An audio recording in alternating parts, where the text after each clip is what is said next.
Welcome to the Blooming League of Original Podcasts.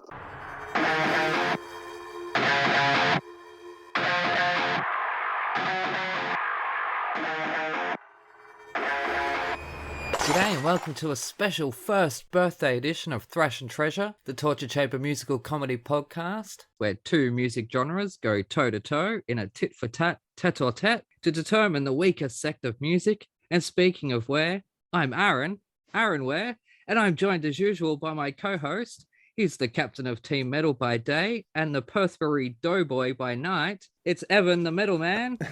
How you doing? Yeah, good. That was quite a stretch for a pun. The Perthbury Doughboy. Yeah, that was a long jump. You do better.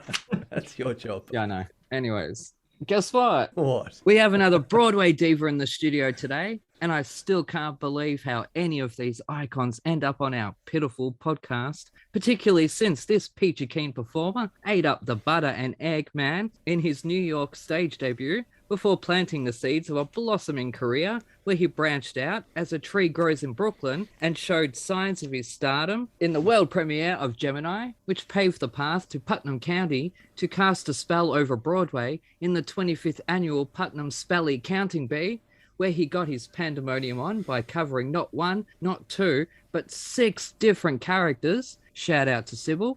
And after attending Ride Our High, he rocked the boat in Guys and Dolls, then came of age on the 20th century, didn't budge as the titular Mudge in Henry and Mudge, and thankfully didn't jump the shark in Goodspeed's Happy Days the musical, because otherwise he wouldn't have been able to return to Broadway in Rodgers plus Hammerstein's Cinderella, where he rebelled and rallied the townsfolk to protest the 28 versions of Cinderella that we've been given in the past 5 years. And sadly, his efforts went unnoticed, much like Amos Hart in Chicago. And yet, with a dozen or two more shows under his belt, including Ever After the New Yorker and The Play That Goes Wrong, it's his mad bathing skills which burst his pandemic bubble by soaking up his bathtub theatre series, the sequel to his tasty fridge theatre performances. And let's hope he waited 30 minutes before jumping in the bath. And while COVID may have burst that bubble, this stunner rose like good bread to get back on stage in his one bear show, all washed up. And just when you think I've showered the man with praise, it's his unmistakably unshakable appearances in the unbreakable Kimmy Schmidt and as the iconic Jeffrey Weinerslav, aren't we all, in 30 Rock that have TV audiences saying, oh, it's that guy. And that's without even dissecting his stint on Grey's Anatomy. But that's okay, because today, Weinerslav is here to be a slave to the metal. So please give the warmest g'day to the beautifully bubbly Boston-born Broadway babe, Mr. Todd Buonopane. How are you doing? Oh, well, you said my name right. That's amazing. Yes. That was crazy. There are credits that you named that I haven't even thought about in years. So yeah, sorry to bring them up and rub it in. No, it's fine. I don't have bad feelings towards any of them. You are on the torture chamber now, so expect that. And the internet remembers everything. Exactly. Should I start out with a dirty story? Always. So, yeah, my 30 Rock character is named Weinerslav, but most people are like, oh, that guy. Most people think I went to high school with them because I've been on like a total of probably 45 minutes of television, but people think they know me, or people will know me from 30 Rock, and at least I'm like, well, you have good taste if you're a 30 Rock fan. I was on tour right before the pandemic, and I hooked up with a bartender in Norfolk, Virginia. Okay. And before saying anything else, gave me a little service, and then looked up at me and said, guess I'm the Weinerslav now. And I said, that's not the time to tell me that you're a fan.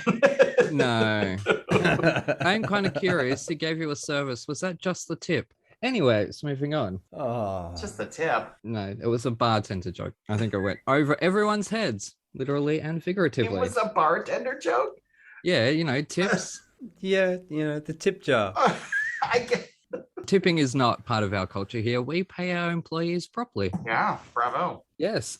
So anyways, it's you've had your one-man show all washed up, as I mentioned in your introduction. But sadly, that COVID got in the way of that. Oh, well, COVID got in the way of when I was doing in Provincetown because I caught COVID and had to cancel my last performance. But then I got better because I'm vaccinated.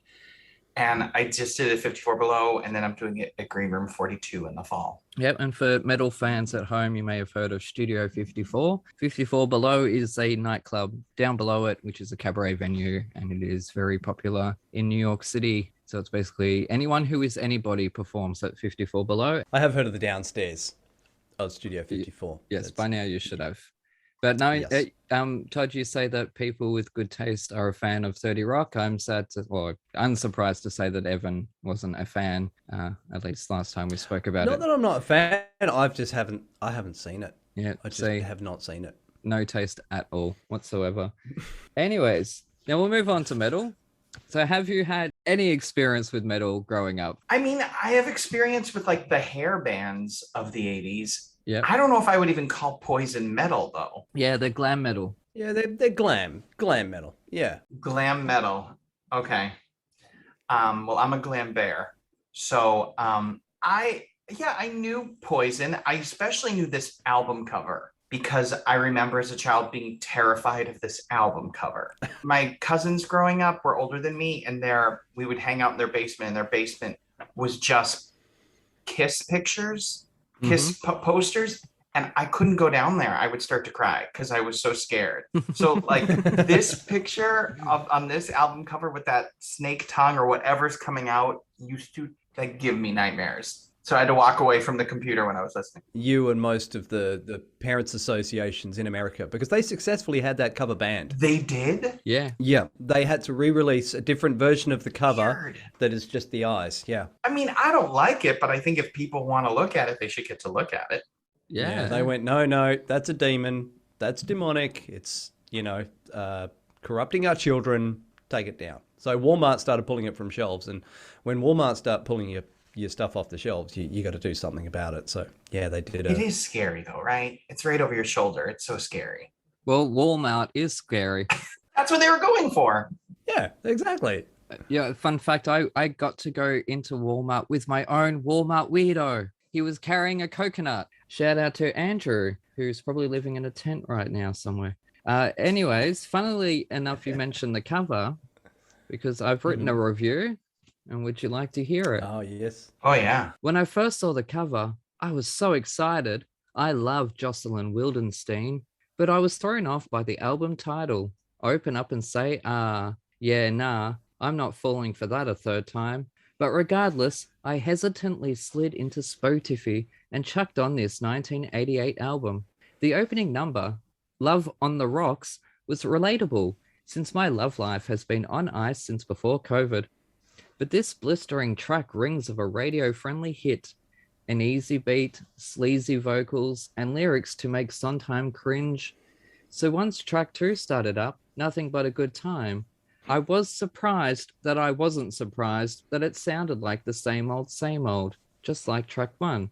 Back to the Rocking Horse was fun, and I could imagine it being performed by Young Talent Time back in 1988. But it isn't until Good Love does this celebrated CD begin to become interesting, which is fitting since you definitely hear this at a redneck hoedown. Sadly, for track 5, things fell back to basics, and whilst the sleazy and sing-along easy lyrics are there, I won't be tearing down the walls anytime soon, though I may watch them paint dry. Look But You Can't Touch sounded like it came from the Fine Young Cannibals, as did Fallen Angels, which is a song that I actually do know and sang along to upon first hearing. Either that or the easy lyrics and sleazy beat here became far too consistent. And even then, I made up most of my own lyrics and only got the keywords right. And from these 7 tracks rose the massive hit, Every Rose Has Its Thorn, which was my most skipped track upon all 23 listens. Because sadly, every album has its Every Rose Has Its Thorn. I was excited to see the band cut loose and kick off their Sunday shoes with the Jim Messina, Kenny Loggins hit, Your Mama Don't Dance. And Bad to Be Good amped up the sleaze with some notes only a dog could love. And we all love a sleazy dog, don't we? 3 stars. Well, 3 stars is pretty impressive. Yeah. Yeah, no. Yeah. I disagree. I actually like a lot of Poison songs, and I think this album is pretty bad. I think Every Rose Has Its Thorn is a great song, but it's amazing how many of the songs sound exactly the same. Yeah. They did, didn't they? It's lazy. It seems really lazy to me. And again, I really like a good amount because I was like, oh, Poison. I know some Poison songs. And I was looking up. I'm like, oh, all the songs I like are not on this album. Yeah. I enjoyed the Your Mama Don't Dance, Your Daddy Don't Rock and Roll because that's fun. But like, there's just the chord structure is boring. It's always like they sing a chorus and then the guitar plays the bridge. Easy and sleazy. It's just, Yeah, I was a little embarrassed for them listening to it. Yeah. They hit on a winning formula and they stuck with it. Well, that's the problem, though, isn't it? Isn't that what we complain about with Metallica every fucking time we mention Metallica on this show? They just keep falling back on what they know. I said it. How many times did I repeat that it was just all the same and fell back to basics and easy and sleazy? It's what you would expect rednecks to go fucking crazy for. No offense to our redneck listeners out there. I do love you. But just so you know, in the 80s, this wasn't really a redneck album. No, but it does sound like it now. I mean, I grew up in Boston with a lot of like girls with high hair. Yeah. And they like this stuff was really popular there. Yeah. You were either New Kids in the Block or you were this. I wasn't either. You wasn't either. Yeah, no, it was. It was just, I don't know. Defend your choice, Evan. What are you giving up already? Tell us why we're wrong. No. I was, yeah. All right. Obviously, 1998. Look, I propose that Poison's Open Up and Say is a theme album. It's a concept album, and the concept is party, party, party. Sorry about the mess. The boys from Poison throw the kind of party that Andrew WK would be embarrassed to attend. He'd be embarrassed to attend. These guys are way too far gone for Andrew WK. This album is all about, reveling in your youth and having a damn good party along the way. Fallen Angel, that you mentioned, I think could easily be a theme song for a 90s high school sitcom. And of course, Steve Buscemi, once again, with a song that will live forever. Every rose will have its thorn. I mean, they wrote a song that'll live forever on this album. Fucking awful. That's why I live forever, because it's a cockroach. It won't ever die. It's awful. And they used it in Rock of Ages. And of course, that was the one song, that and Don't Stop Believing, which, okay, has been used in enough movies. And so every time I hear that, I either think of the Glee Kids or Christina Ricci and Charlize Theron roller skating, holding hands as lesbians. So, that at least evokes images. Every Rose Has Its Thorn just makes me want to fucking scream because it's a ballad. It's awful. No, but at least there's song structure. They like wrote a full song. Yeah. I also like that Every Rose Has Its Thorn starts with Yeah. You hear him sigh. Yeah. I guess it's Bret Michael sighing, almost as if they made me sing the song. And I'm like, what is the story there? I think the story is he broke up with he broke up with. He got dumped. Got dumped. He got dumped. No. Sorry, he didn't get dumped. He was on the phone to her and he heard a male's voice and he was heartbroken and wrote this song. People, stop writing ballads when you're heartbroken. Yeah. Stop writing ballads because we have to hear it and it's awful. Come on, Adele wrote a whole album about heartbreak and it's brilliant. And you have not heard me mention her name once on this show for a reason. No, she's good. Bret Michaels is also the person who got hit in the head during the Tony Awards. Stop taking my material. But anyway, yeah, these guys, oh God, where did they start from? Can't remember. They started in, some little small town. They went bugger it, moved to LA with nothing. And they're literally, homeless, living on handouts, playing pubs. I think they were ghosting Motley Crue. And, handing out flyers. These guys were just, doing anything they could, to get noticed. So they did really evolve as a pub band, as we would call a pub band anyway. And a lot of their songs were written and, evolved sort of on the road, fleshing out while they're playing. But yeah, this is their second album, and this is before everything all went sideways. So if anything, I think it's their most together album. This is the longest time they've been together without punching each other. Well, it sounds like it. Yeah. And then then in my research, I had no idea about the Tony Awards in 2009 in the 63rd annual Tony Awards. Yeah, Poison performed with the cast of Rock of Ages, and Broadway responded by laying out Bret Michaels on the floor. And it fractured his nose and gave him a fat lip, but it certainly did lay him out good. I watched that video a few times. Yeah, I remember seeing it live and thinking, oh no, that can't be good. That's gonna. No, that's someone that didn't go to rehearsal. Yeah, but because that thing was coming up and down in between every act constantly. Like, you should know where the big Broadway sign is. And yeah. But then the crazy thing is, and the segue with Rink, is that only a few acts later, out walks Liza Minnelli. Yeah. She performed on the same stage, literally 10 minutes later. Yeah. Which I thought was... She'll do every Tony Awards if they can get her. Okay. I don't have a problem with This that. is the only little bit of the Tonys that I've watched. But yes, all in all, the boys don't want nothing but a good time while they're tearing down the walls. You know they've got to be bad to be good. Good, not great. Oh, now you fucked me up. Now I'm going to start again. I'm going to do this. Sorry. Because the boys don't want nothing but a good time. Oh my God. Take 3. The boys don't want nothing but a good time while tearing down the walls. They know you've got to be bad to be good and to take your love on the rocks. And even if your mama don't dance and your daddy don't rock and roll, we realise that every rose has a thorn. And look, they're just looking for some good love with a fallen angel and would like to get back to the rocking horse. Wow. Very good. Evan, can I ask you a question? Did they write all their own songs? Yeah, as far as I know, yeah. Yes, I think they did. All on this album except Your Mama Don't Dance. Yeah. But did you write that pun speech? Yeah, of course I did. What are you talking about? Well done. Pat on the back to you. I don't plagiarize shit. People call you out. But I know what men are like. They've got wives and they ask their wives to do it for them. But there's a segue. Well, we'll get to it. After the Rink, I've got this thing where Poison and Liza Minnelli intertwine, other than just performing on the same stage. Oh yeah. It might have happened at Studio 54, actually. I think they were still in primary school.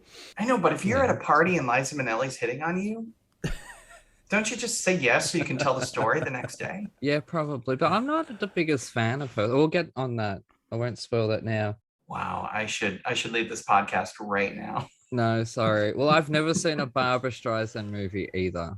Anyways, it's not about me. It's about Poison. Look, they are very familiar, but just a bit vanilla, really. Well, yeah. They're your classic story of, extreme fame, excess, drugs, alcohol, partying, and eventually punching each other and breaking up. Cliche, vanilla. As much as I don't love this album, as much as I don't love the album cover, I think the album cover is the most interesting thing about the album. Oh, I agree. That I think is why it got 3 stars. And it's not Jocelyn Wildenstein, who people might remember as the cat lady. It's a model named Bambi. So shout out to Bambi, who is still around. That was not her real tongue. Hope not. Okay, well, I think we've swallowed enough poison for now. So we'll chuck to a quick ad break and we'll be back in a moment with Todd Buonopane.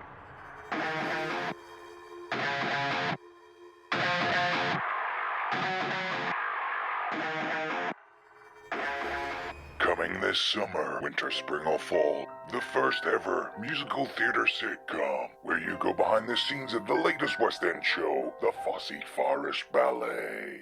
Where's the important stuff? Aha! £1,000 a week ensemble rate. That's what Mamma Mia likes. Starring Philip Joel and a West End cast featuring Carrie Ellis, Darren Day, Louise Demon, and Oliver Saville, and more. It all started in 1987 when I was a jobbing actress working in a diner. Yeah, it's just I had a really bad experience when I was touring Australia with a wombat. Darling! Mwah, mwah. La, la. How long have I been mentoring you? 3 months? 2 years. So her name is Henrietta. The horse. Yes. I've managed to secure you an audition for the biggest, most innovative, and the latest show to be going into the West End. Joseph and his Technicolor Dreamcoat. Think more along the lines of Panto. Frozen. You can much of this episode for the price of a coffee. Simply go to www.thefussyforestballet.com. Any and all profits go back to theater charities, acting for others, and the theater's trust. You'll laugh, you'll cry, and you'll see a grown man in sparkly tights. Tight nights. Nice tights.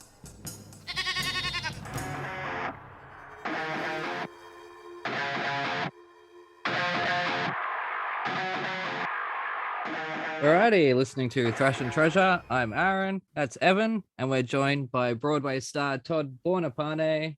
Now, we've got the Tony Awards coming up, as we were just talking about. What's the vibe like there this time around compared to other years, where other years it's been standard procedure? This time around, it's a little bit different. I'm a Tony voter, so I get 2 free tickets to every new show that opens, and I get to vote in the Tony Awards. But I couldn't vote in most categories because my tickets for Tina were in late March, so I never saw Tina. And if you don't see all the nominees, you can't vote. And they used to just take your word for it, and people would vote anyway. And so now you have to actually like log into the show when you go to the show. And so then you get a customized ballot based on what you saw. I don't know. I think the Tony Awards are going to be mostly performances, because I think they're going to try and let everything that's coming back perform. And I'm okay with that. I want everyone to have a job, and I want the thing to reopen. But I don't know if they're not doing it at Radio City. They're doing it at some Broadway theater. I read that. Winter Garden Theatre.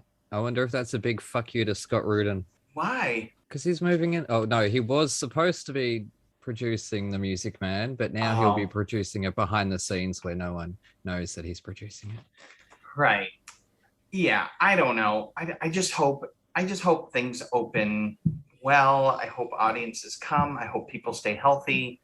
I have friends that are nominated. I have friends that didn't get nominated in a very weirdly cruel nomination process. Yeah, I don't know what this time around. I don't know. I feel like there's an asterisk on this year no matter what. So they just should have nominated everyone that could be nominated. We're talking about Percy Jackson. Yeah, The Lightning Thief deserved more. It was the only original musical that opened, and they nominated scores of plays and not the score of that musical. And it seems a bit cruel what happened this year. And like, let's just celebrate everybody. Like you were doing this when the pandemic hit. So let's just celebrate this time around. I'll agree with it there. I'm usually against participation ribbons, but yeah, okay, I can understand from that point of view. Yeah, I agree. I think it should be something special, but we've already shrunk it down to everything that opened within these few months, because most of the shows that are Tony eligible open in March, April, and May. They just like get in under the wire. And so all these shows that were going to open just didn't open. So you had like a third of the shows eligible. It's all, and I'm not saying that anybody nominated wouldn't have been nominated. I think everybody deserves it. I have great friends that are nominated. I'm so happy for them. But like, I just think we could have been kinder the way we did the whole thing. Yeah, no, that's fair enough. I did have a follow-up to that. Now it's gone. You talk too much. I got opinions. No, that's my scatterbrain for you. I don't remember. I'm a goldfish. I'll have a thought, and then literally 5 seconds later, I'll forget it. It's early onset dementia, clearly. I think that's why I will always do a concert where they ask me to learn a song in a day, because I'm like, this kind of brain training is staving off the dementia. Evan, I keep cutting you off, and I know I'm supposed to make fun of you, but I just keep cutting you off. Oh, no, it's all good. Yep. Yeah. No, that's good. That's doing your job. I was just going to say, not knowing anything about the Tony Awards, other than it's award shows for musicals, it's a little unfair to have an award show when half the country has been shut down. And you can't even. You've only had a third of the shows come out. How can you award things that haven't been able to open? That's just celebrate theatre. Yeah. So we'll move on to the musicals. And this week, Todd picked the musical. And would you like to tell our listeners what you have chosen and why? I've chosen The Rink, which is a beloved flop of a musical. It ran for a little bit. They even had replacements. It did not make money, but it's Andrew and Ab, two of Broadway's greatest songwriters, Chicago, Cabaret. And this was like not based on anything. They wrote it with Terrence McNally, who is like one of our great playwrights. And I, theater aficionados love this album. First of all, it's Liza and Cheetah. They both have like great numbers in the show.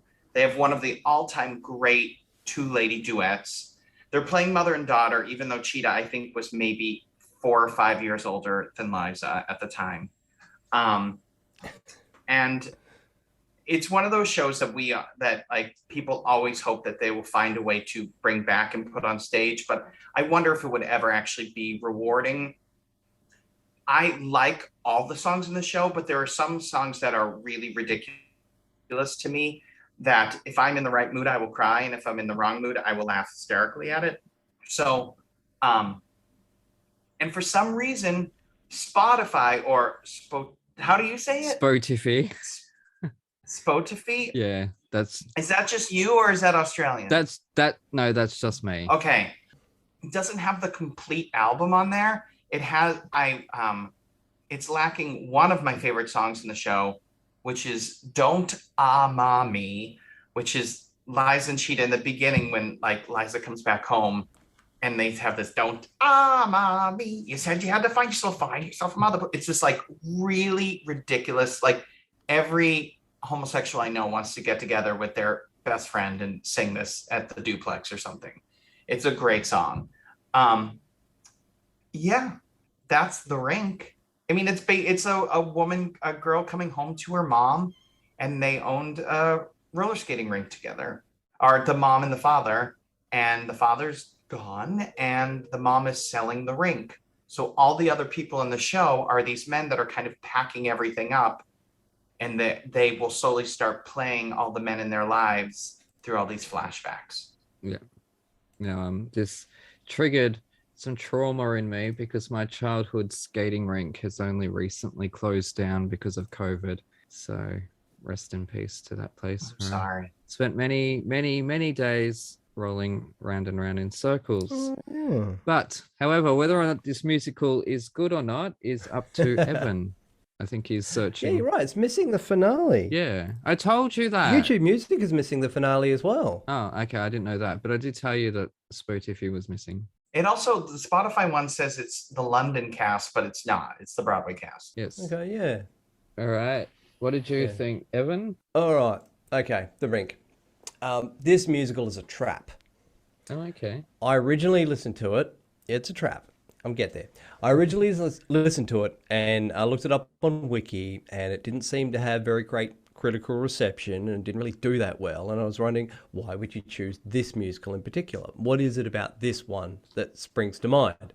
And then I was kind of at a loss of what to write about. There's a couple of genuinely good songs, like What Happened to the Old Days. I'd love that. It's a great song, and it's just nuts. About halfway through, they bust out the electric guitar and keyboards. The Rink itself is another really good standout track. So yeah, at a bit of a loss to what to write about, I started doing research into Liza Minnelli herself. Now I'm going to say something really stupid here. I had heard of Liza Minnelli. I had heard of Cabaret. I had heard of Judy Garland. Judy. I had no idea. Judy Garland. Oh my Julie. God, I can't believe you just did that on my show. Oh my God, look at Todd. He's having a heart attack. Oh my God. I did warn you. I did warn you. But I had no idea that Liza Minnelli was Judy Garland's daughter. I had no idea. So the musical is a trap because Liza Minnelli is a goddamn legend. Yeah. She's the epitome of perseverance and ambition, and as someone who was determined to make her name in the world without her mother's fame overshadowing her. She was born singing and dancing. She was born into a Hollywood lifestyle, performing, traveling. Parents are just constantly working and moving around, and then eventually, parents get sick of all the hustle and bustle of New York, and they move into this tiny little town called Scarsdale. And the only real opportunity to perform in that town was the High School Musical, where she auditioned for the role of Anne Frank, and she won that role without the drama teacher knowing who her parents were. And she kept that validation going, and the validation of her own talent going, right through her career. She did appear with her mother in Carnegie Hall, which is a really strained performance. And it's really quite funny to watch if you watch the vision of it. You do realize that Judy Garland was like probably really fucking high on drugs at the time. She was pretty fucked up. And that's why she died so young. It's kind of a bit of a heartache for us gays. I think it was more that like Liza was pretty much showing her up there. Liza, whatever. You know who I'm talking about. No, we don't. It's Liza with a Z. She spent her life, Liza. Yes, I know. She did a whole show about that. But she spent her early life making a mark on the world on her own back, on her own talent. And then, you know, with the partnership of John Kander and Fred Ebb, who were also legendary composers and writers and directors and everything, she went on to become a megastar. And now I think if the average Joe Blow Aussie, i.e. me, knows of Cabaret, knows of Liza Minnelli, knows of Judy Garland, had no idea that Liza Minnelli was Julie Garland's daughter, I think she achieved her goal in separating her talent from her parents. Yeah, she did it. I think one of the great travesties in my research of musical history is learning that the song New York, New York is not bloody Frank Sinatra's song. Yeah. It's Liza's. Yeah. It was written for her. It's about her. It's the embodiment of her life in that song. And anytime you mention that song, we all think of the Frank Sinatra version. Well, bugger that. It's Liza's song. And she needs to take it back. But Liza's song. He's being so kind and he just can't get her name right. So... I'm so impressed and mortified at the same time. I've almost broken out in a sweat. Well, this is the thing. Like I said, I was at a loss at what to write about this musical because, again, I couldn't find, there's no bloody pro shots. There's no, I don't think there's any bootlegs. I couldn't find really any vision of it at all. So it's kind of hard to, I needed something to work off. So I ended up researching Liza herself. So that's got me wondering why the Rink didn't do as well as it probably should have, considering, Liza was a megastar at this point, saving Chicago purely by just putting her in it. And I think the Rink was before she broke her hips and did her knee and all her other health issues, which she nearly freaking died from. And thought she'd never perform again. This was before all of that happened. So she was at her peak. And for some reason, the Rink just didn't do very well. The pedigree was there. Yeah. You got Jason Alexander, Rob Marshall in the ensemble.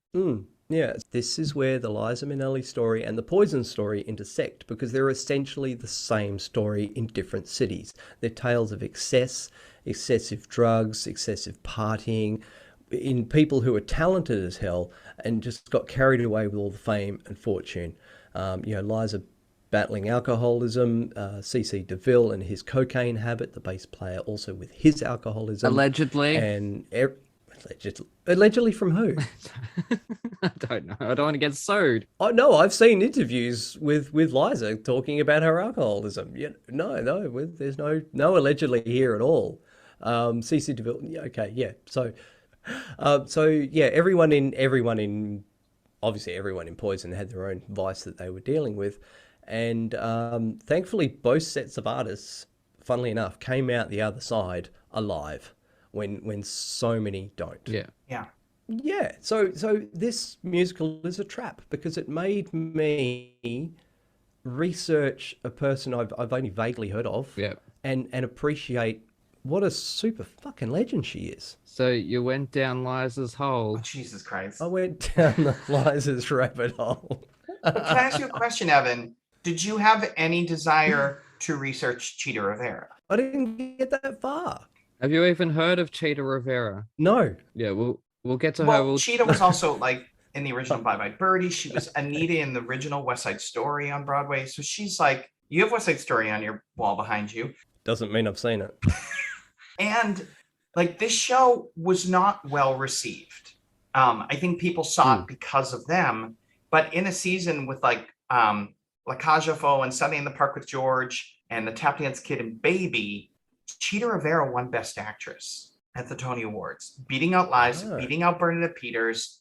Bernadette Peters, one of her very best performances too. So Cheetah was like the success of the show. And they both have had long histories with Kander and Ebb.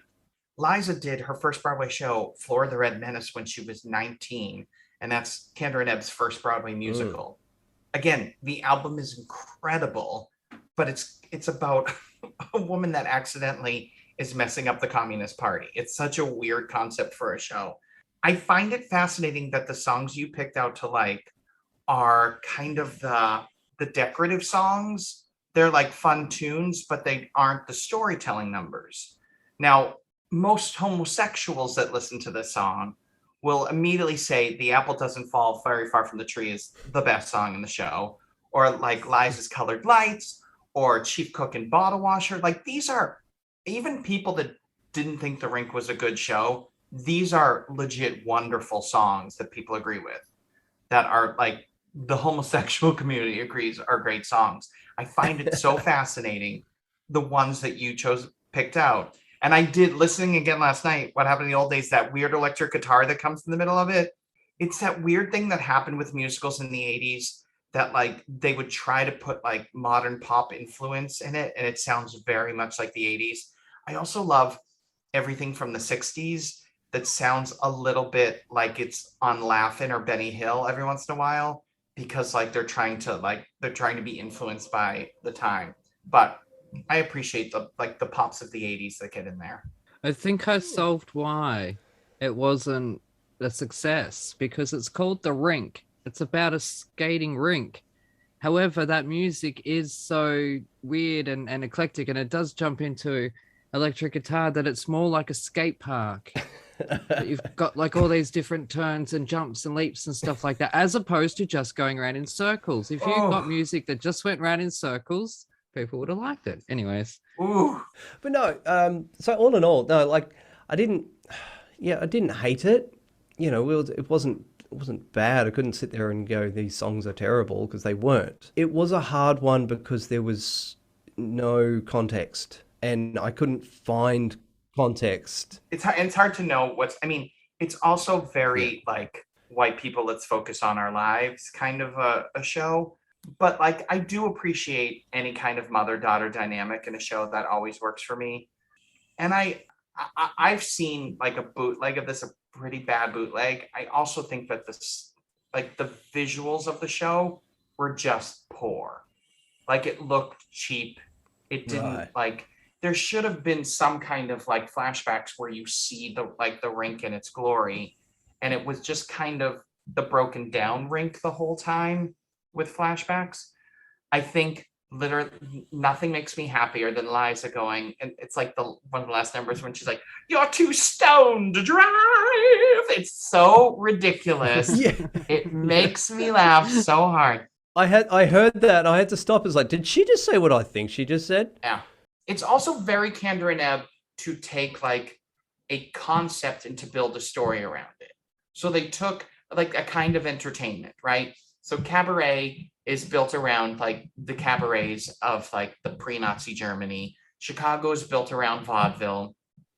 This is built around like skating rinks and like trying to tell stories through that. And Kiss the Spider Woman is built around like old school Hollywood kind of movies. You know, they like to pick something and then like use it as a concept to tell their stories. They're very good at that. It's kind of their signature.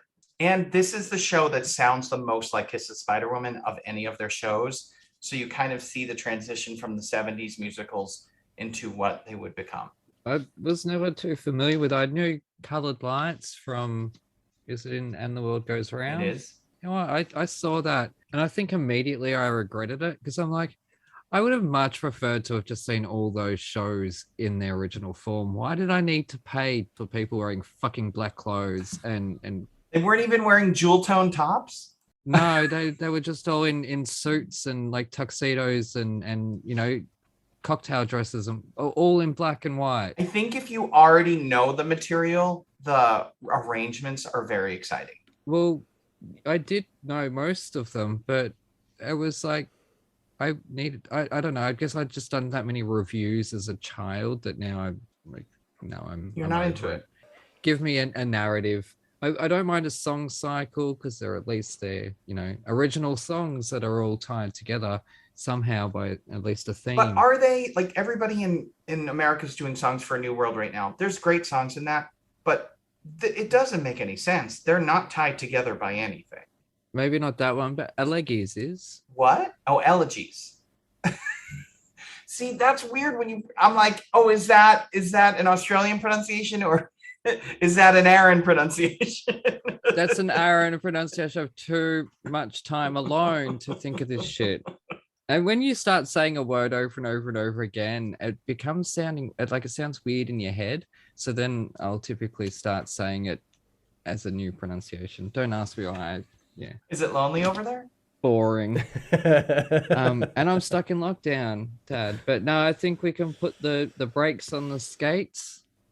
No, I don't know. Look, it wasn't bad. I think if someone was to ever, revive it, redo it. They have with Caroline O'Connor in Perth, where I could see it. Oh, in Perth. Okay, yeah. No one's coming to Perth. Yeah. No one's coming to Perth. No. I'd be interested to check it out and like get the whole scope of it. But like I said, it's really hard without context, and there's no way of really seeing that context. Most with every other musical, I can usually, see some footage of what it's about. Like Sunday in the Park with George. I hate the music, but visually spectacular and loved it. I was very pro Evan until this very moment. Until this moment where you really lost me. Suddenly me not seeing a Barbra Streisand movie isn't so bad, is it? I don't know. You're both battling for the worst right now. Welcome to Thrash and Treasure. At the end of the day, I love Sunday in the Park with George. It's fantastic. You just hate the music. Yeah, the music by itself, because this is the thing. I'm listening to these without seeing them. I'm listening to them as an album, musically, without any context, without knowing anything about them. You're just chucking on an album and listening to it. So and am I. It's a musical. So, yeah, but it's made to be an album. Yeah, I know. Like, this is... Not all of them, though. Some of them This is a visual medium, and I'm just listening to the music of it without any... Well, whether or not it's good music is what you can tell. Yes, no, the music from Sunday in the Park with George is... too classical. But yeah, anyway. Yeah, no, yeah. The world has heard your thoughts on Sunday in the Park with George, and that's why it's in the state it's in right now. I hope I'm getting a lot of credit for the amount of times I just haven't left this Zoom room at this point. Yeah. But I think until I can actually see the show, I'm gonna have to go with the 2.5 down the middle. Okay. And I'll leave the visual. That's much better than what I was expecting. I actually thought you would hate this. I didn't hate it. There's no. I thought you would. There's no bad. There's no bad performances. The songs aren't bad. It's just I need context. I think I need to be able to see. Did you recognize that George from Seinfeld sang that "Marry Me" song? No, it wasn't until after doing a bit of research that I even realized he was in it. No, I don't think I've heard him sing before. Yeah, he can sing well. He was also in that Brandy Whitney Cinderella. Yeah. Which you were in the Broadway version, obviously. It's very different. You can say what you want. Yeah, no, that's fine. No, we won't bring it up because obviously Cinderella won't be invited to the ball this year, apparently. Or that she was invited and not. I don't know what her fucking response was. I don't care. I don't take part in pylons. But anyways, we're gonna put the brakes on the skates and we'll be back in a moment.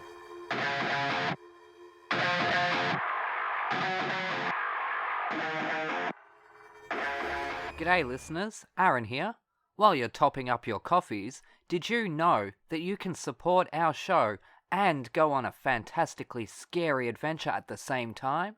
Go to www.thetonistonTales.com/bookstore to grab your copy of The Toniston Tales, a darkly funny Aussie trilogy about a young boy who rescues injured animals in his spare time and the roller coaster ride he's taken on by a literal fish out of water. Written by me, the village idiot of Thrash and Treasure, you'll come to love Toniston Turnbull and the dozens of wacky characters that he meets along the way. And here is a sneak peek. Crack, thud, the human trips over the uneven ground as the Twanimal blows out the lantern. Watch your step, Cubpaw says a little too late. Why did you put the light out? Bollycosh, an open flame near hay bales? And here I thought you were smart, sir. Toniston agrees with how silly he must have sounded. What are we doing out here? the boy asks as they blindly walk around the side of the house, where they're greeted by giant shadows rising up above them. Unable to properly see in the pitch-black darkness, Toniston presumes they are the 3 hay bales. He looks around. The plains are vast, and the spotlights out in the distance, now a purple colour, seem to be too far away to bring any real light to them. They do, however, look very pretty dancing on the rippling oceanic sky. "Stand back," the silhouetted cub paw warns with his gruff but friendly voice, clearly able to see in the darkness better than the human, who had constantly refused to eat his carrots. Grab your copy of The Toniston Tales from thetonistonTales.com/bookstore today. Hooroo!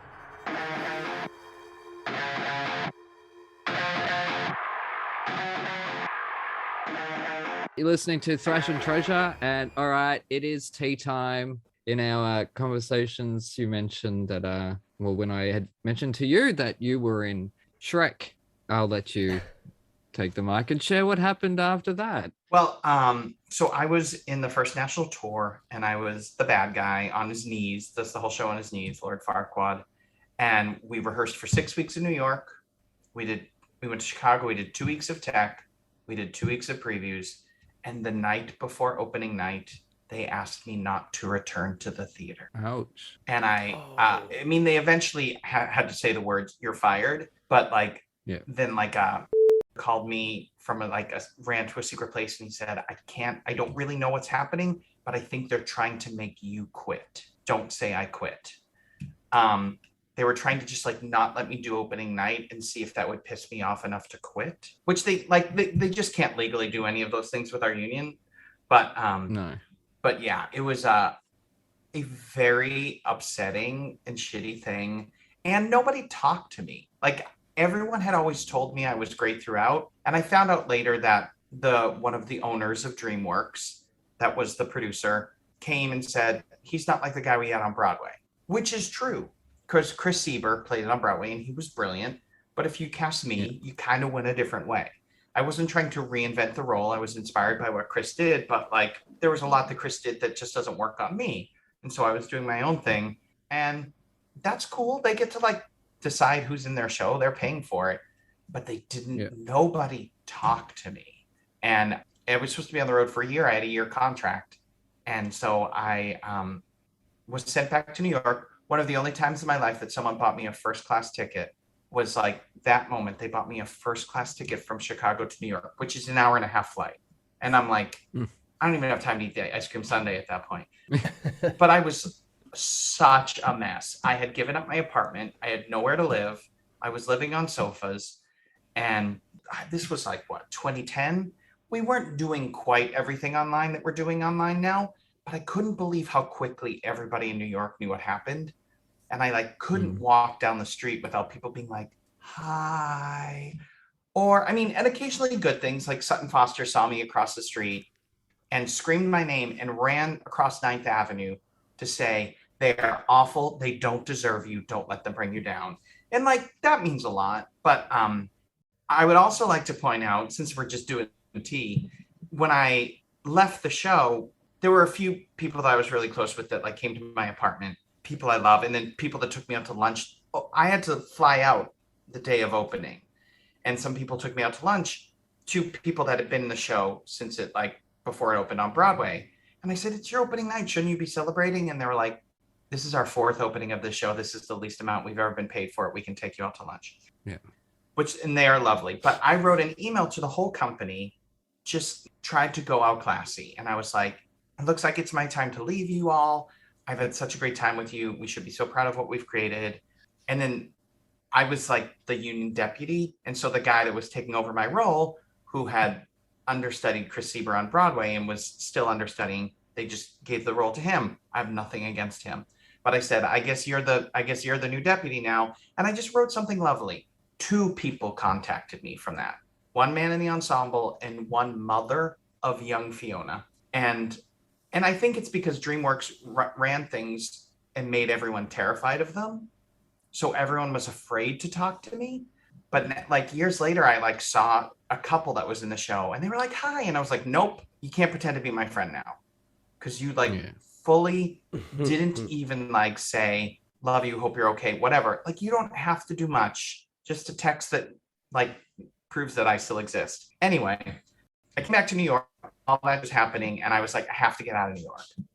And so I found a $60 train to Montreal, and I'd never been before. And I was like, I want to go somewhere where they don't know my name.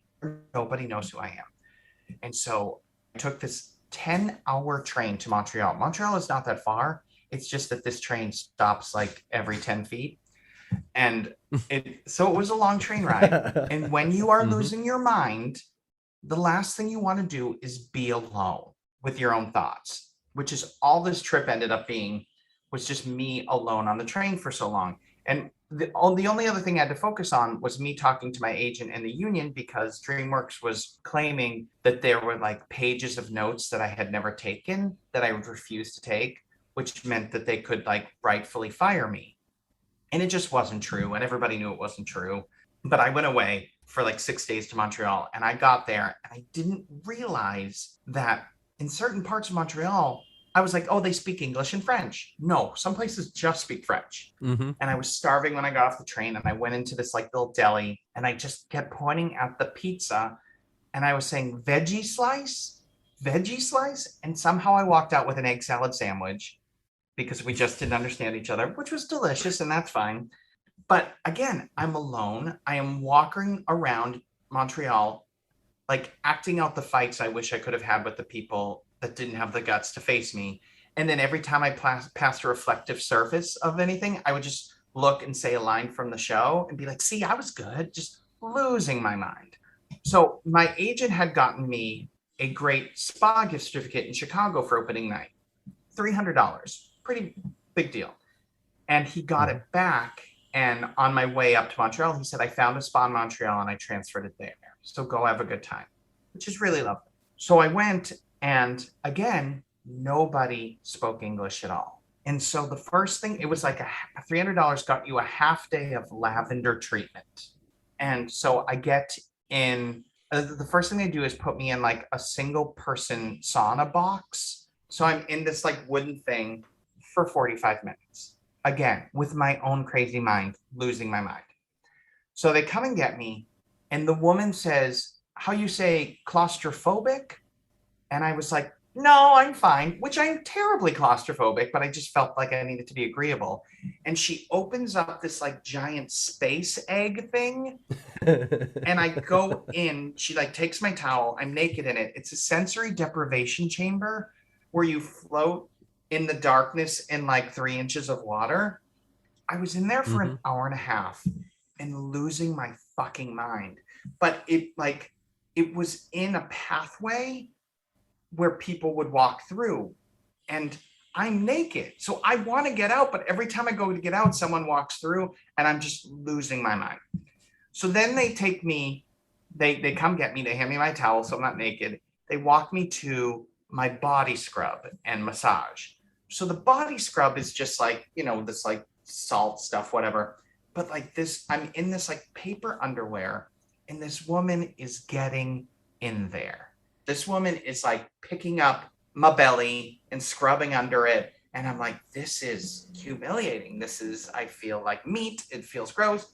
So she does that. And then she points to a shower in the corner, and she's going to prepare the table for my massage. And I go to the shower, and there's no curtain.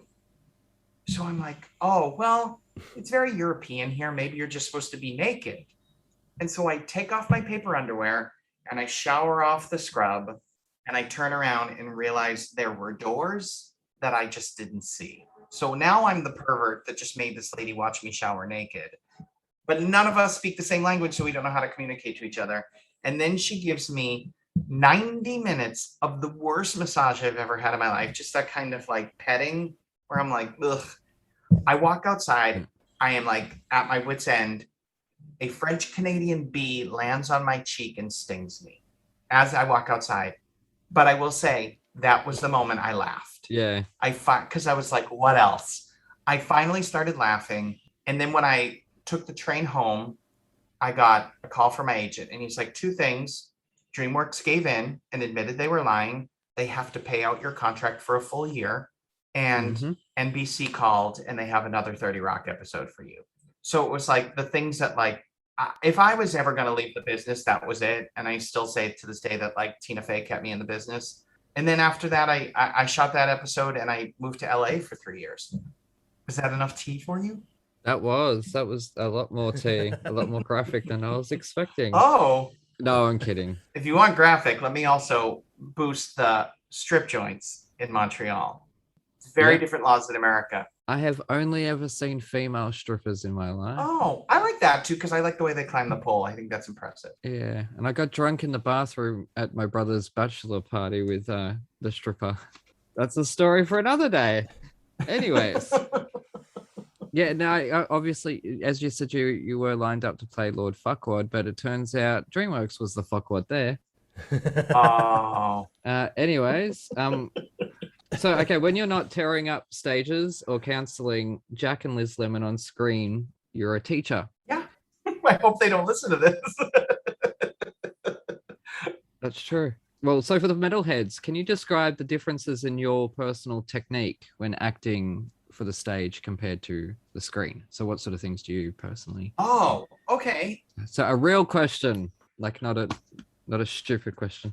I started being hired for TV before I really knew what I was doing. So I was just kind of doing the same thing, perhaps a little quieter, because you'd be surprised how quietly people can talk when they're shooting TV and film.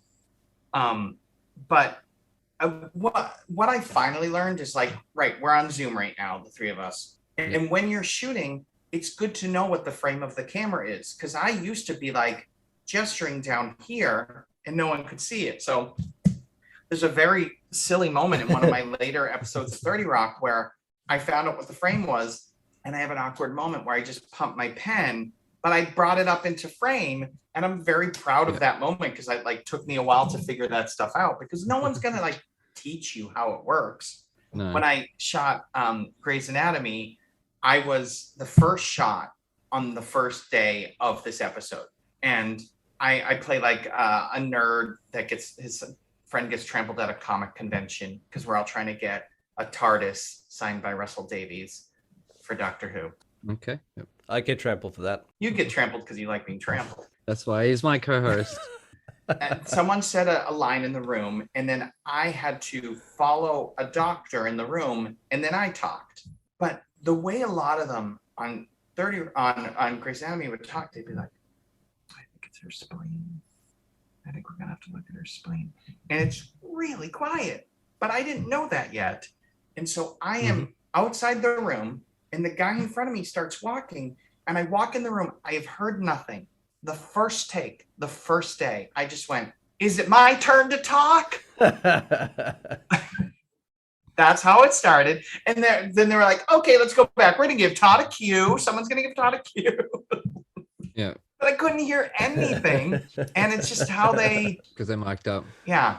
I mean, in comedy, they tend to give you a little bit more. But there's something about, I think, in drama, when you have to sell something like really severe, it's just kind of easy to just talk right here and to sound real. Whereas if you're like putting voice behind it, it's so easier. It's easier to sound fake, I guess. I don't know. I'm still learning. Yeah, no, it is because we've gone through this with Evan with these as we mentioned in the Kirk episode, and also in the Kirk episode about framing, which I don't know if you heard that. I did. That's so Lazy Town. Holy moly! I actually screamed with laughter. I did that real Queenie screaming laughter, but I cut it out of the episode because how embarrassing. Oh yeah, I don't laugh. I'm not letting anyone know that I've got a sense of humor. What are you talking about? Why? Because I'm here to play the heinous bitch. Oh, that's why. well done, man. Well done. I'll be nice to people behind the scenes. Anyways, all right, we've got a fun question now. Okay. On what musical would you co-star with the following celebrities? Oh my goodness. However, you can't repeat a musical. It can't be something you've done already. Okay. And it can't be something that they're known for. Okay. Okay. Oh, wow. So the first one. Oprah. Oprah. You're co-starring with Oprah. Yes. What musical would you co-star with Oprah? I think Oprah and I would be great in I Do. I Do. 2-person musical about a married life. Next up, speaking of actors, The Rock. There he goes. Oh, What musical would you star in with The Rock? I feel like he and I should do The Producers, and he'd be a really ridiculous Leo Bloom. Actually, that's a really good choice. You know, like a little bit like playing against type for him to be the weakling. I actually expected you to say that for the last one. The next one, Kim Kardashian. Oh, I thought you were going to give me Broadway celebrities. What show are you on? Kim Kardashian. Well, she should be Hetty LaRue in How to Succeed, and I'll be Bud Frump. Okay. How to Succeed? Are you keeping track of these? Yeah, of course I Okay. am. For no reason at all, because obviously it's going to be in the episode and I'm just wasting ink. I'll stop doing it now that you've called it out. Don't do it. All right. Now, this one's an easy one for you. Okay. Gandhi. You know that's hard, right? You did refer to like actors Really? being the people you're gonna list. Gandhi. Okay, I'm gonna say that he will do Fiorello, and he will star as Fiorello. Miss Piggy. Oh, well, that's good. That's good. Yeah. Yeah. Oh, she's got some range too. Okay, I'm gonna break your rule. I'm sorry.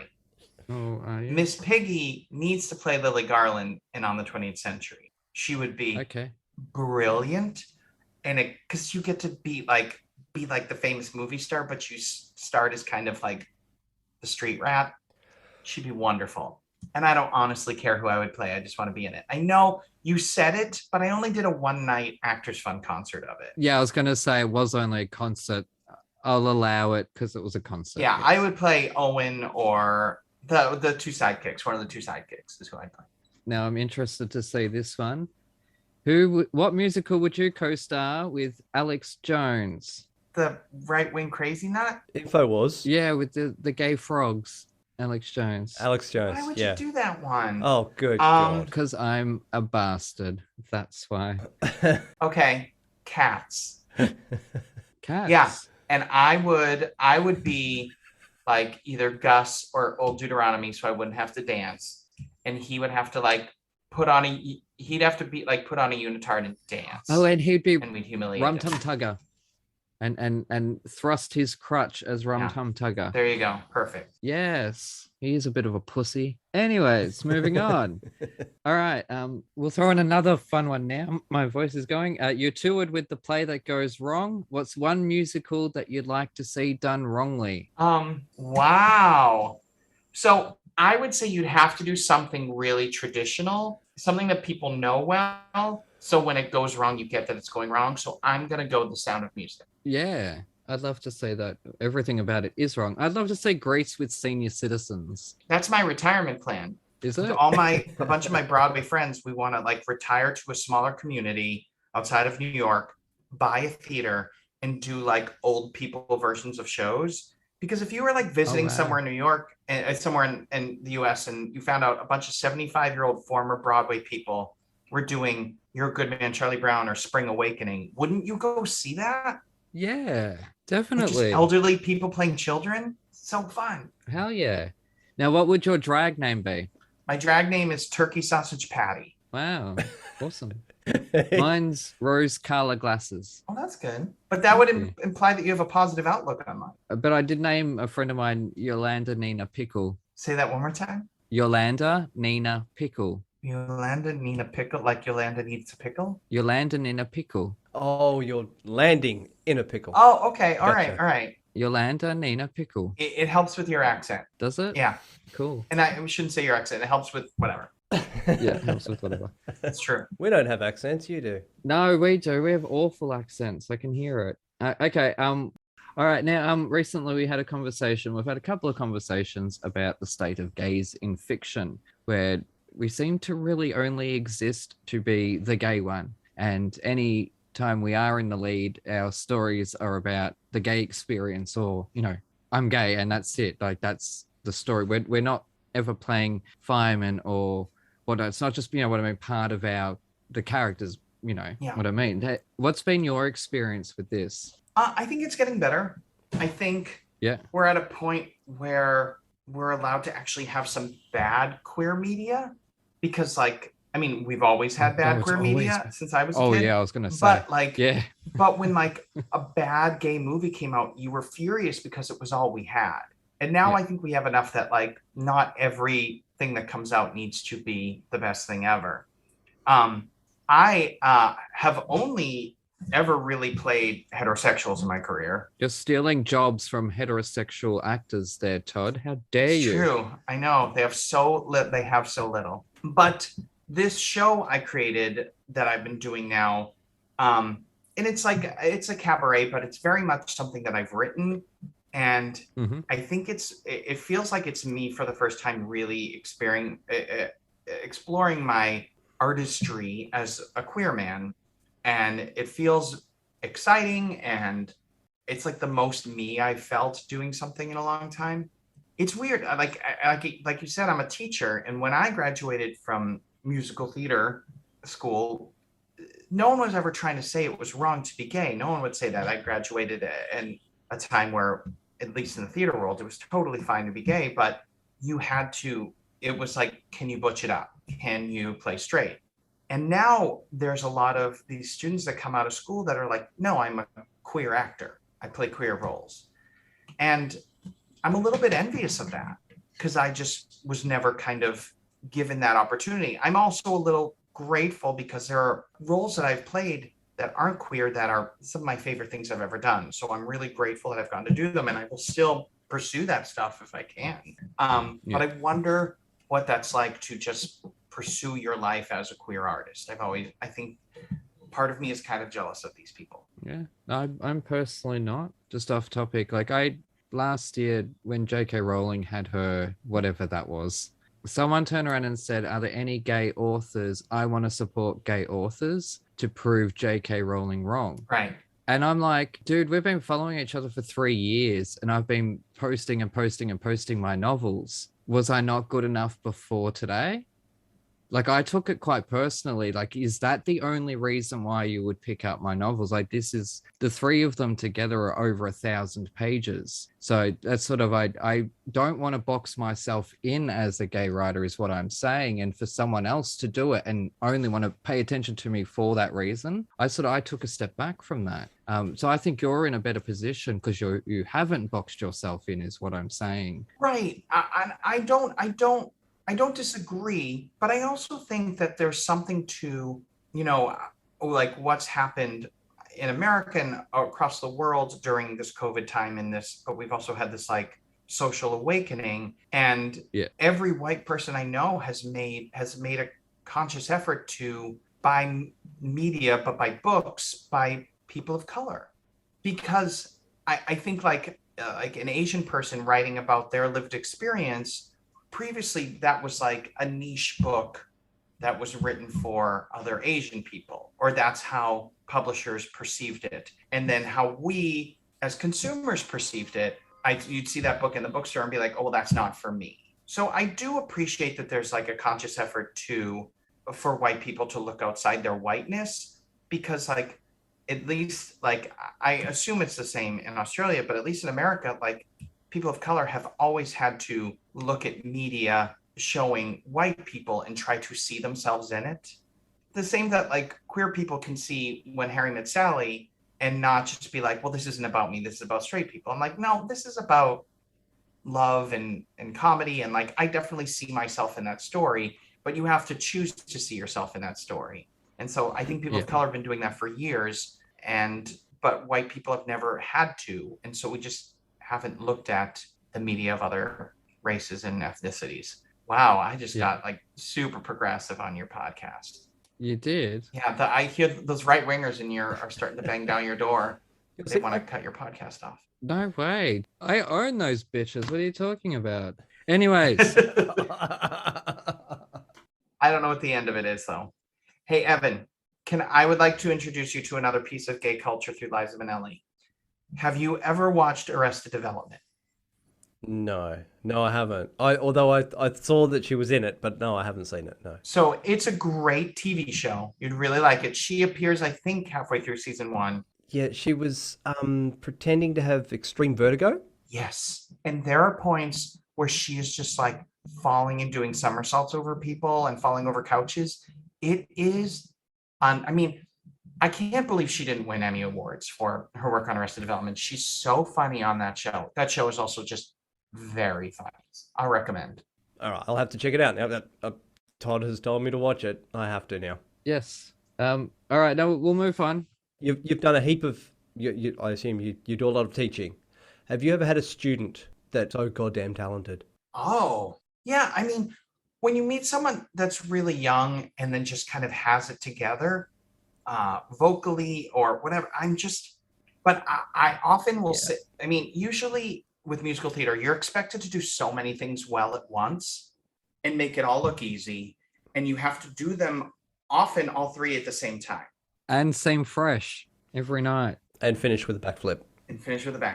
But I don't think I've ever met someone that really has a knack for all three right off the bat.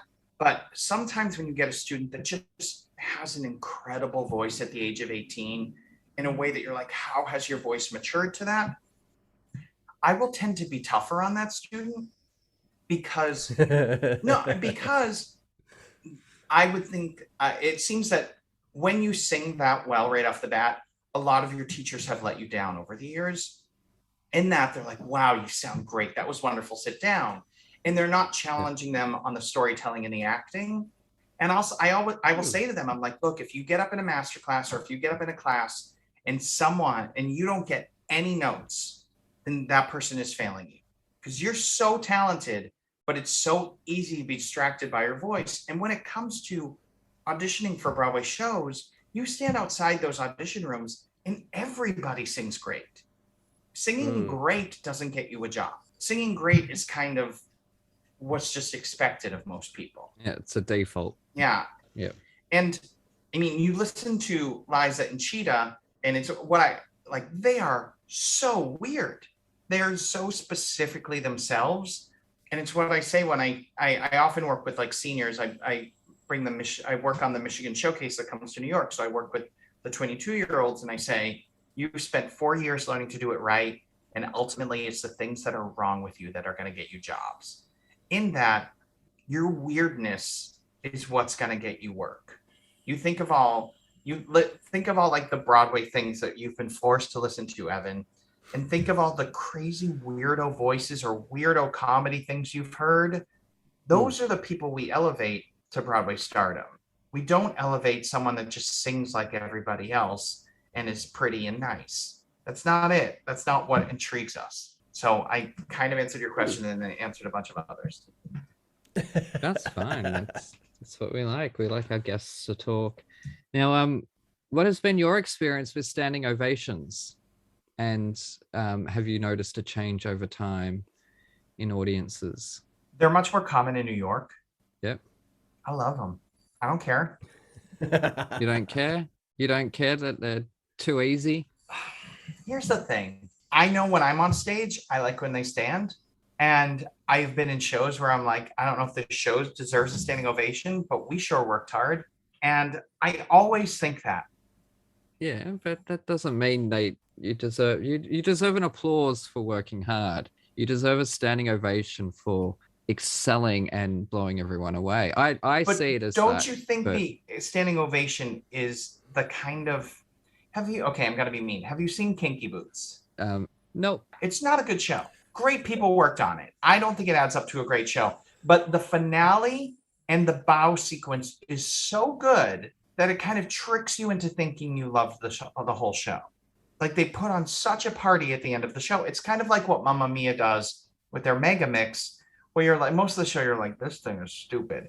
And then they put on this great party at the end and you're like, I loved all of it. It tricks you. But like, I think a standing ovation is like, if you paid $200 to see a show, sometimes you're just like, yes, I'm into love it. I want to love it. And like, that's part of the experience. And I saw On the Town back in, it was a long time ago. It was the one that Leah Delaria starred in and Mary Testa was in it. And it was not a well-received production. And I had never seen On the Town and I really enjoyed it for getting to see the show. And I thought some people were really good, but clearly I was in the minority in that audience. And I stood up for an actor. I don't remember. It was either Mary Testa or Leah Delaria. who I thought was really extraordinary. And I stood up to cheer during the bows, and the person behind me pushed me down. And she said, "This show is not worth a standing ovation." So here's the thing. I was in the revival of Grease. It wasn't great, but people loved it. There were people that it was exactly what they wanted. Great. They get to stand. So I don't think we should go around telling people what is stand worthy and what isn't. I have been in shows that I would not pay $200 to see, but I know people that did and were very happy with their purchase. So I don't know. It's the audience's experience. And if they had a great time and it makes them feel good to stand, then great. I always feel good when they stand. Yeah.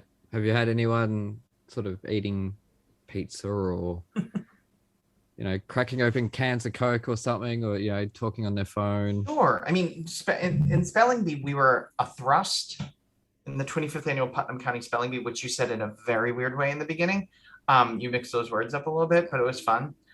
So like the audience was kind of all around us, and the rush tickets were these like benches that sat like practically on the floor in front of us, and people were always like eating and doing weird things. And then sometimes like a little girl would have a scary doll that was just staring like, and you'd be like on stage because it was all around you. And the audience was kind of part of the show. We were doing a spelling bee, and in our world, they were the people there to watch the spelling bee. So we got to kind of interact with them and see them. Yeah, I think those were the rudest audiences. Otherwise, when I'm on Broadway, I don't see the audiences at all. Now, just still on Spelling Bee. Now, obviously you covered 6 characters.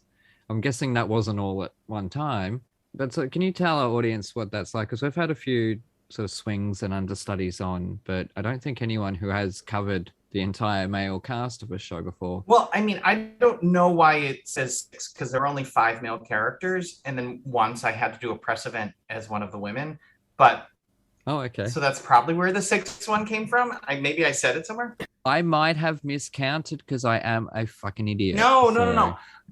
No, I probably did miscount. It might have been 5. Yes, you played 5 characters. I think I don't know. It was Broadway World. Yeah, there's 5 men in the show. But yeah, it was my Broadway debut. The show I was the only person hired for when the show moved to Broadway, because they had 2 understudies off Broadway just because people had personal days, but they couldn't cover the entire cast. So I was there to cover all of the white men, Jose Lana, and then they tried to teach me Derek Baskin's part, the comfort counselor. And it's just like, they were going to make me wear dreadlocks and stuff. And I was like, this is a bad idea. We shouldn't do it. So it was like on my contract for a little bit, and then we took it off. It was great. I mean, I'm so happy it was my Broadway debut, because it taught me about being an understudy. It taught me about how we are a little bit invisible. Opening night, there are 4 understudies. There are 9 people on stage. There's 4 understudies. Opening night, we went to the party, and the 4 of us sat at the cast table and were told that we would have to get up when the real cast arrived. Oh. And there were just little things, like I was yanked out of a picture at our 1-year anniversary because I was an understudy, and just like weird things. And also, like, someone once called out at 5 minutes, and I had to suddenly get ready to go on at 5 minutes before the show started. So I've not understudied since, but now when it's like opening night, I make sure the people that are understudying my character are in photos with me and feeling welcome and feeling loved and important. And I also, like, if I don't feel well, I make that decision I have rules of, like, if it's a 2 p.m. performance, I have to call out by 11. If it's an 8 p.m. just because I live my life every day knowing that I have to do this show and sing these songs, and these other people don't necessarily do that, and they kind of can't be expected to. So you just got to give them as much prep time as you can give them, because it's a hard job. And at the same time, if someone falls down the stairs in 5 minutes, it's your job to go on, right? That's what you're there for. Or during the show. Yeah, it's happened many, many times that suddenly there's a different actor halfway through a show. Yeah. Okay, now what do you hope for the next 5 to 10 years of your career? I don't know. I mean, I feel like so many of us are at a turning point with COVID. It's that whole thing of, like, will I ever work again? Will there be enough theater to work again?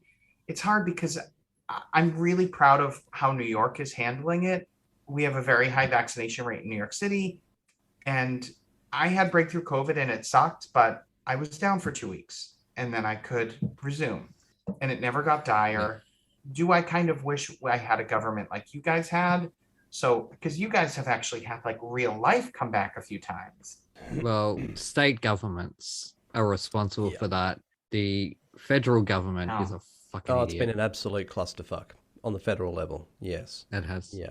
Yeah, I mean, I just hope, I mean, it's hard across America. I have a friend that works at an Arkansas theater, and he said, we can't tell our ticket buyers that you have to be vaccinated and wear a mask because we will lose a bunch of our audience. Whereas it's politicized. Yeah, I mean, it all became politicized in a ridiculous way that makes no sense. Like, I don't know what the end game is. I'm like, right wingers, you're just losing the people that believe in what you believe in, right? These people are just dying now. So I don't know what your end game is there. I mean, they're already looking at states with, low vaccination rates, high Republican states. And they're looking at possibly, if things keep going the way they are, literally shifting the voting demographic because your Republicans are dying. Yeah, but their end game is simple. They do not want the left wing to have anything. Right? And so this whole thing has been seen from the very, very start as being something that it was fake so that the left wing can bring communism to America. Yeah. It was fake so that they could fill up the fucking child trafficking tunnels that were underneath America. Right. These were the conspiracies that I was sitting there watching from those people I mentioned before. You got to stop watching Alex Jones. No. These are people that I see on Twitter. And the other one was that it was to bring down Trump, that it was all fake to bring down Trump. So because those three conspiracies went around at the very, very start of this a year and a half ago, they got that in their heads from the very start that wearing a mask, getting vaccinated, doing the right thing, staying locked down is a left-wing thing. Wow. And so that's why they will not cooperate. Plain and simply, is fucking easy. It's a simple solution here. Right-wingers, stop being fucking children. That's it. Stop being defiant children. Yeah. Right? It's like when I say to my 11-year-old nephew, don't stab yourself in the fucking face with your scissors. And 2 seconds later, he stabs himself in the fucking face with the scissors. Or when I told my mother not to wipe down the toaster while it was on, or pour water onto the kettle while it was on, and she continued doing it because why is my son telling me not to pour fucking water over electricity? Because it's stupid. Stop acting like children, people, and we'll be out of this mess. Anyways, that's my rant. Every day you read something here where they're like, they thought it was a hoax. They thought it was, and now he's dead. Like, yeah, every day. And all these right-wing radio hosts in America that had all these are dying. Yeah. There's been 5 of them that have died. Yeah, and I'm sorry, but I know, look, everyone else, you want to gloat about it and laugh and dance around when people die. No. To me, it is sad and it's heartbreaking because nobody should find out that they are wrong, so remarkably wrong in that way. Nobody should rock up home and find their husband dead after being in hospital with COVID to find their husband. I don't care if they're an anti-vaxxer or refuse to wear a mask. They are still human beings. Nobody deserves to find out they are wrong that way. I don't blame those people. I blame the people that are our vaccinated lawmakers that are still pushing this ridiculousness. Because it's all right for them. They've got the vax. They want the votes. Yeah. So then they play up to their right wingers. It's this fucking drain the swamp all over again. They don't mean what they're saying. No. They just want the votes. Yeah. Going back to what you were saying about, they can't mandate vaccinations for ticket sales. I guess you're going to end up hurting both sides. I'm kind of wondering what the percentage of anti-vaxxers would attend a Broadway show, and then you're going to alienate your regular goers going, we can't guarantee that everyone in here is vaccinated. Right, but Broadway is willing to take that gamble. when Delta hit in late July, early August, Broadway saw a steep drop in ticket sales. And then that's when they said, we're doing vaccinations and masks. And then the ticket sales started to climb again. But that's Broadway. And that's not necessarily tours, Broadway tours, but I'm talking about like a regional theater in Arkansas, that you're in Arkansas. So if you're going to exist, you have to know that a certain amount of your population that comes to your show are going to be people that like theater but vote for Republicans. That's just going to be what it is. On a side note, I watched the wrestling the other day, the AEW. They had a packed, sold out arena. I'm not sure where it was. And I'm sure that, vaccinations weren't mandatory and masks weren't mandatory. No, of course not. At a guess, I was thinking about 80 to 90% of people were wearing masks. And this is a wrestling crowd. The good chunk of them are right wing. Rednecks. Yeah.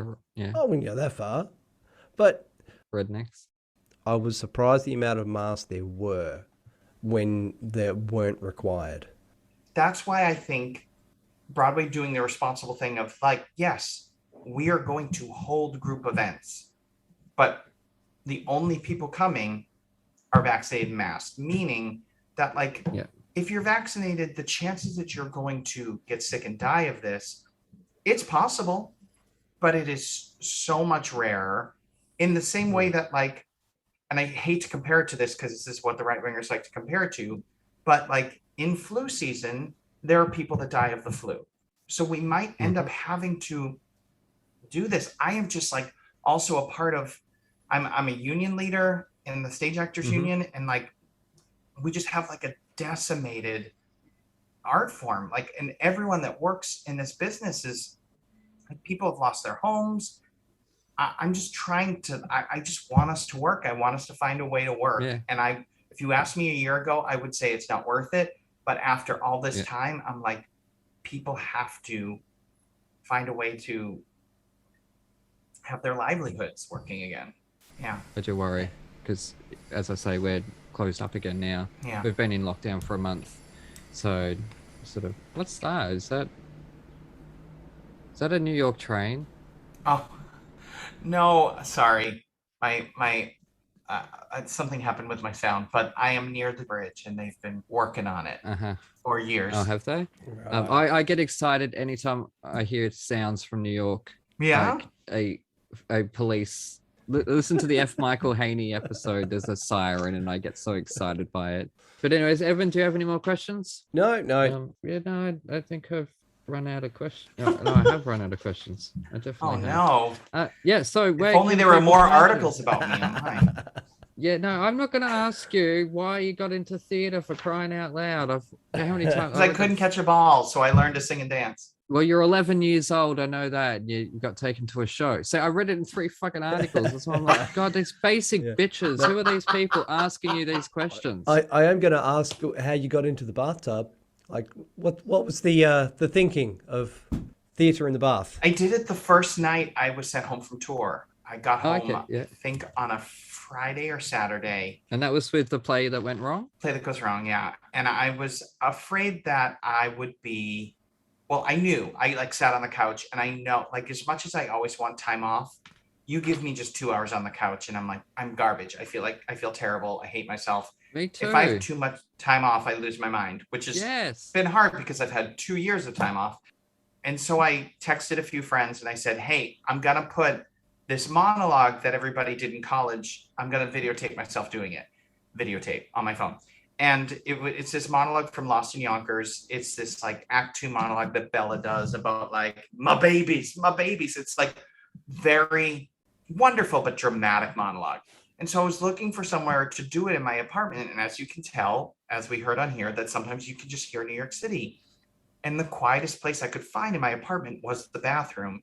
And then I was like, well, there's a curtain.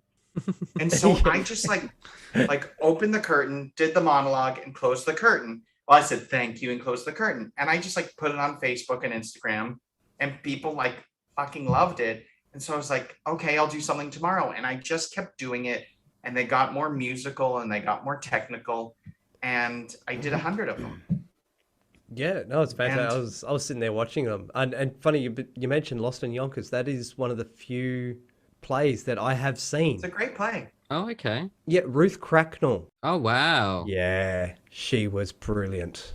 Wow, Ruth Crack. Okay, Todd, you'd have no idea who that is. It's an Australian actress. Legend. No longer with us, unfortunately. Yeah, no longer with us. But yeah, that was the only time I think it was in school. We all went as a school class and went and watched Lost in Yonkers, and I absolutely loved it. Yeah, and loved Ruth Cracknell ever since. You know, she was a legend. She was amazing in that. She was in everything she did. Now, Evan, I have your drag name. I was going to say, I don't have a drag name. Well, now you do. Mary J. Beige. But are you telling him he's boring by saying beige? Of course. What show are you on, Todd? I have to say, I like more. I mean, although he hates Sunny in the Park with George music, I'm very Team Evan here. Oh. I put on a shirt for you. You put on 2 shirts, it seems. No, a t-shirt underneath the shirt. Yeah. But I didn't button it up, so buttons and- sorry. I was going to say, it's got buttons and everything. Yeah. Oh, actually, I couldn't find the answer to this. You were in, you did a part in Law and Order, and I couldn't find what the part was. And I was wondering, were you a dead body? No. Okay. So, especially in my early TV career, I played a lot of things that, like today, would be inappropriate. Oh, okay. So I played a 17-year-old boy with special needs. Okay. Now, the good part is I was like 29 and they thought I looked 17. But like I was just it was Criminal Intent, and Tom Arnold, who was Roseanne's ex-husband, was hiding his special boy somewhere, and that was like the crux of the episode. So when they found me, but I was just like trying to do like and of course today you wouldn't hire an able person to play a disabled role, but like I was trying to do a respectful portrayal, and after every take the crew would come up to me like, dude, you are hilarious, and I'm like, I'm not trying to be funny. Shit. Yeah, it's not on my reel anymore, your reel of like a bunch of like your TV showreel. appearances, and my agent was really sad when we took it off because he loves it. Yeah.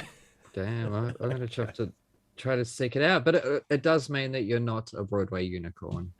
I am sorry to say. Right. You do not join that elusive group. Also, I was trying to find more on the Big Gay Musical, and I found that the creator killed himself. And I was... Oh, I didn't know that. Yeah, at the start of the year. I mean, that was a really slight thing.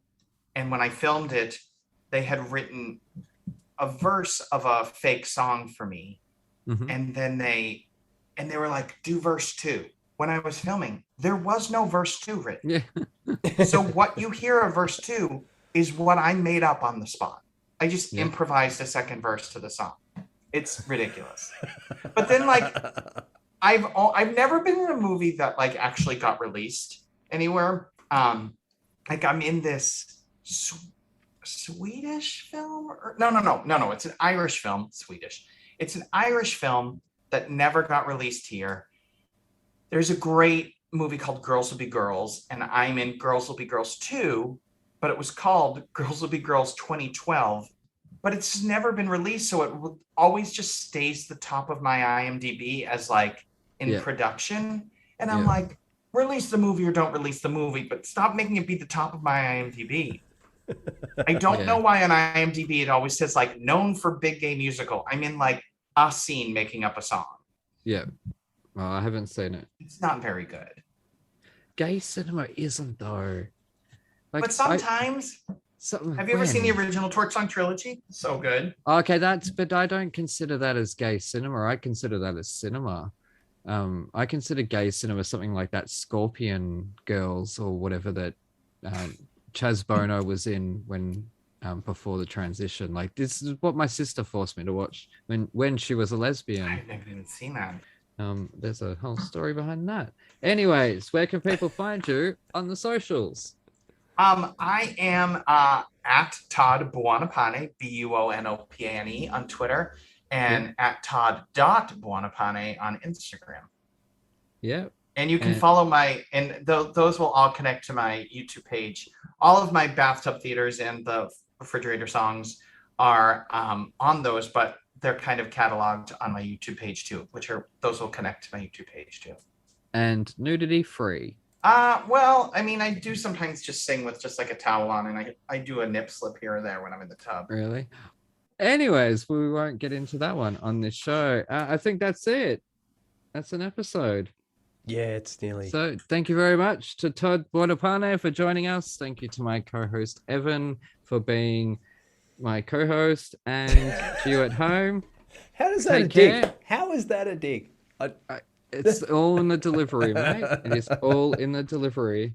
There's a certain like grim, sardonic, like, is my co-host. Thank you for existing. Yay. Yeah, it's you. Anyways, that's it from us. Thank you guys so much for being with us for the whole year. If you've been with us for the whole year, if not, go back and listen to some old episodes. Don't listen to the first few. The sound leveling is really shocking. I'll get to that one day. Thank you so much to all our guests throughout the past 12 months and to those we've got coming up. Happy birthday to us. I've been Aaron, that's been Evan. Thanks so much to Todd Buonopane for joining us on our birthday episode. And if you're in New York, be sure to go check out Todd's show, All Washed Up, at the Green Room 42 on November 21st. Check below for details, or follow Todd on Twitter, or you can follow us on Twitter at Thrash and Treasure. And to you at home, take care, and we shall see you next time. Hurrah! Excellent. No worries. You guys are so fun.